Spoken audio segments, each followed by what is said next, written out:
வணக்கம் நண்பர்களே. தமிழ் சினிமாவில் ஒரே காலகட்டத்தில் இருவேறு துறைகள் அறிமுகமான 2 பேர் இன்றைக்கு வரைக்கும் தமிழ் சினிமாவில் தவிர்க்க முடியாத மிகப்பெரிய சக்திகளாக கோலச்சிட்டு இருக்கிறவங்க தான் இசைஞானி இளையராஜாவும் சூப்பர் ஸ்டார் ரஜினிகாந்தும். இவங்களுக்குள்ள ஒரு அழகான நட்பு இன்றைக்கு வரைக்கும் தொடர்ந்துக்கிட்டு இருக்குது. பாவலர் கிரியேஷன்ஸ் அப்படிங்கிறது இளையராஜா ஃபேமிலியோட ப்ரொடக்ஷன் கம்பெனி.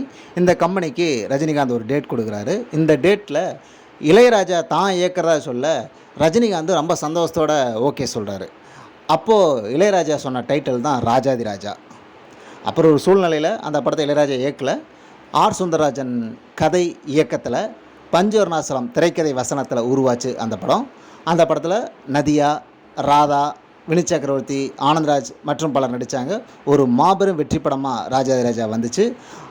அந்த டைட்டிலை கொடுத்த இளையராஜா அந்த படத்தில் அனைத்து சாங்கும் சூப்பர் டூப்பர் ஹிட் சாங்ஸாக அமைஞ்சது. மிகப்பெரிய வெற்றி படமாக நின்றுச்சு. இரு நண்பர்களோட மிகப்பெரிய வெற்றி காவியமாக அது மாறுச்சு. நன்றி நண்பர்களே.